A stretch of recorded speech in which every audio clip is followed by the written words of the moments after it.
So the Super Bowl is officially over, and the NFL free agency period will officially begin in March of 2020. To be exact, it's going to be Wednesday, March 18th, 2020 at 1 p.m. That's when teams could officially sign players. And of course, there's a little bit of a tampering period beforehand where we will probably hear some word about where marquee free agents are probably going to be headed. But for the most part, this is a pretty big free agency. There's a lot of big names hitting free agency, and there's a lot of players that without a doubt could be found on new teams. Players that we're so used to seeing in a specific jersey that will be kind of shocking to see them on a new team. Now, bear in mind, there's a myriad of reasons why these players could have new teams. In one instance, it could be a player seeking a bigger contract and a team not being willing to pay him said contract. Another instance could be a team not giving the player a franchise tag because they want to give a different player the franchise tag. But anyway, these are 6 players that we can expect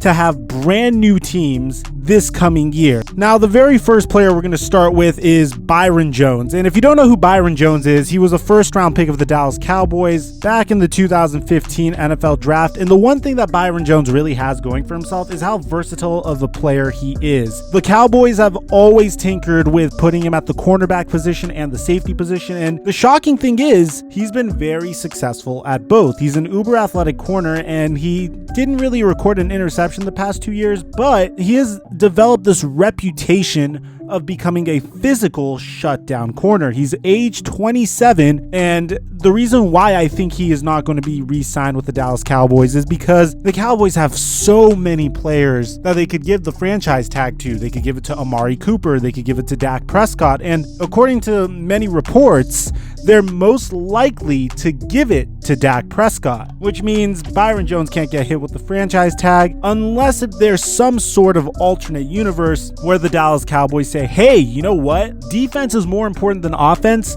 We're going to make sure we do whatever it takes to bring back Byron Jones to fortify our defense, and we're okay with potentially letting Amari Cooper walk in free agency, which in my previous video about Dez Bryant potentially coming back to the Cowboys, I made a pitch for this reality. The reason why I think it's important for this to happen is because, again, you should prioritize the defensive side of the ball before you pay an inconsistent wide receiver such as Amari Cooper, but I don't see the Dallas Cowboys going for it. Amari Cooper is the big sexy name. They're probably going to pay him instead. So the most interesting and the most likely fit and the most likely team that I think could potentially sign Byron Jones is the division rival Philadelphia Eagles. And I think he'd fit in perfectly. Malcolm Jenkins is a very physical safety, and he and Byron Jones just would set the tone for that entire defense alongside that crazy defensive line that the Philadelphia Eagles have. So my prediction is Byron Jones is most likely to sign with the Philadelphia Eagles. Another team that could potentially sign him would be the Denver Broncos. The next player that we could definitely see on a different team next year is Greg Olsen, and this is very unfortunate because I believe Greg Olsen will probably find himself on a different team, mainly because at the end of the day, he's 34 years old, and a 34-year-old tight end that's been injured the past couple years. I know he's a Carolina Panthers great, but the Panthers just brought in a new regime. They got rid of Ron Rivera. They're trying to do everything from the ground up. I wouldn't be surprised if they moved on from their quarterback, Cam Newton, this year and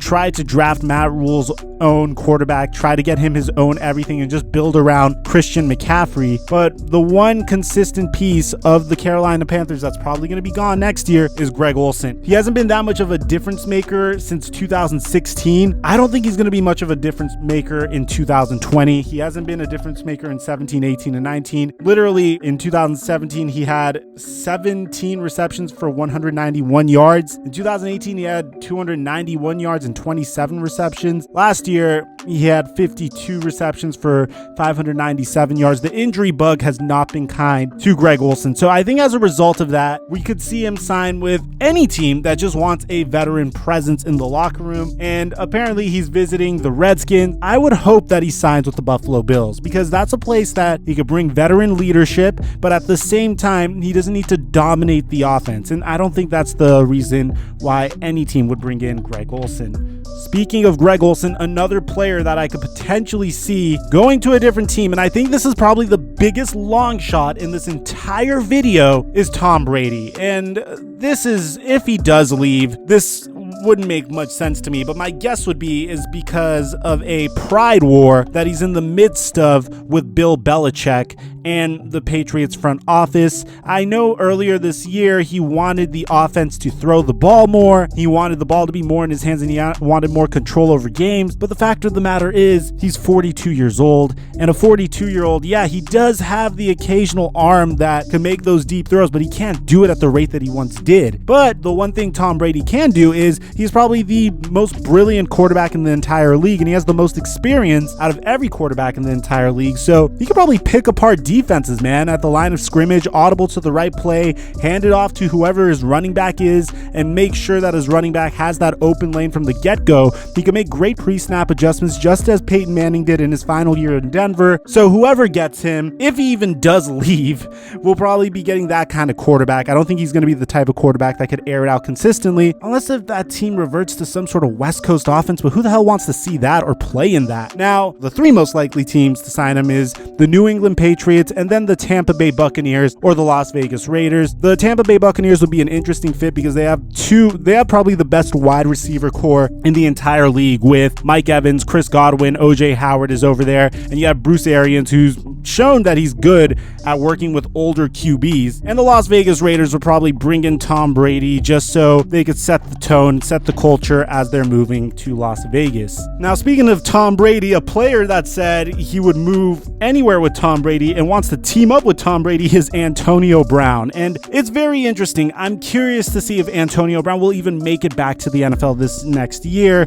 Clearly, I am one of those believers that think the CTE really messed up Antonio Brown, and I could see a team taking a chance on him, especially if they're in desperate need of wide receiver help. But I'm sure we could all tell, man, Antonio Brown's been acting erratically. He's been behaving very inconsistently, and it's just been a whole mess, and it's been very tough to watch as well. If you ask me, the team that I think is most likely to sign him, and I'm sorry, I know I'm a Cowboys fan, this may make you guys cringe, but I think it's either this or he goes unsigned. If there's a reality where the Cowboys let Amari Cooper walk, I could see them bringing on Antonio Brown, mainly because it's just such a big Jerry Jones move to make. This guy, Antonio Brown's been grabbing headlines. Jerry Jones loves being in headlines. It's how he markets the Dallas Cowboys. It's just such a Jerry Jones move to make. I think that's probably the most likely scenario for Antonio Brown, but let me know in the comment section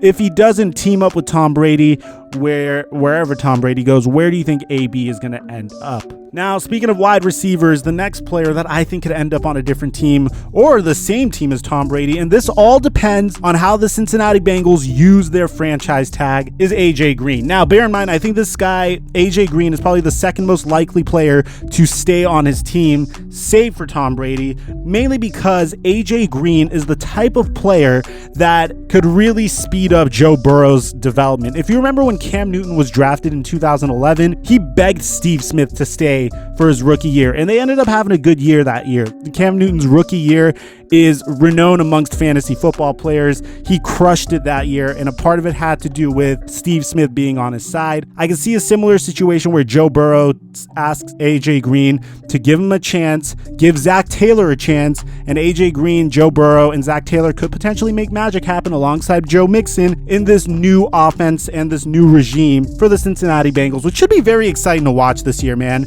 especially if their offensive lineman that they drafted in the first round last year is healthy. We have a lot to look forward to in terms of a potential AJ Green, Joe Burrow tandem. However, if AJ Green is going to come out and say, listen, I'm 30, I want to start competing for rings, I'm tired of consistently losing, I can't take it anymore, although he doesn't really have a choice. If he gets hit with the tag, he gets hit with the tag. He will probably go over to the New England Patriots, possibly even take a pay cut because he got paid fat over his NFL career to potentially put himself in a situation where he could win a championship.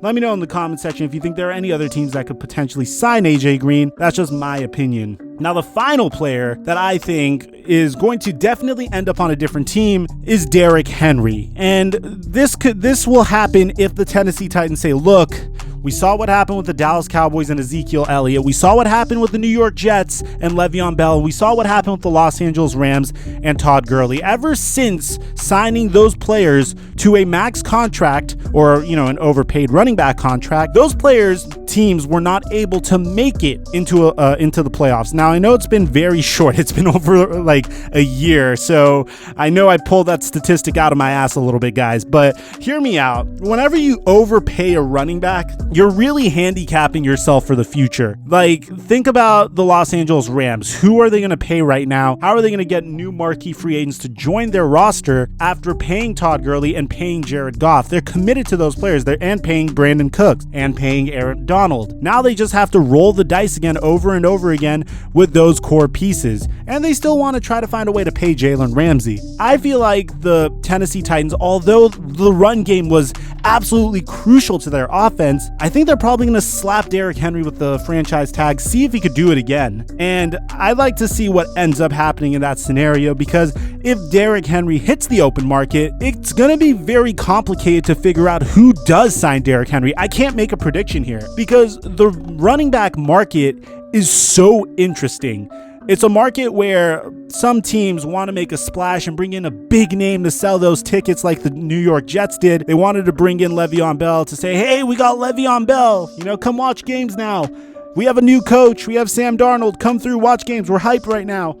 But I don't think Derrick Henry brings along that same allure. So I don't know how much he's expecting to be paid, but he did mention how much he wants to be paid. Derrick Henry's asking price after completing his 4-year, $5 million contract is around where Zeke got paid. He literally said, Zeke's numbers are the floor of my contract. Man, this is going to get ugly. Now, Ryan Tannehill even agrees. He says, hey, Derrick Henry deserves those numbers. He deserves to be the NFL's highest paid running back. Man, I already know how this is going to end. Let me know in the comment section, guys. Do you think that the Titans should pay Derrick Henry the amount he's asking for? Or what is his value? If not, where do you think he'll go? If you're new to the channel, be sure to subscribe. I'm your boy Mikerophone, and I'll catch you guys next time.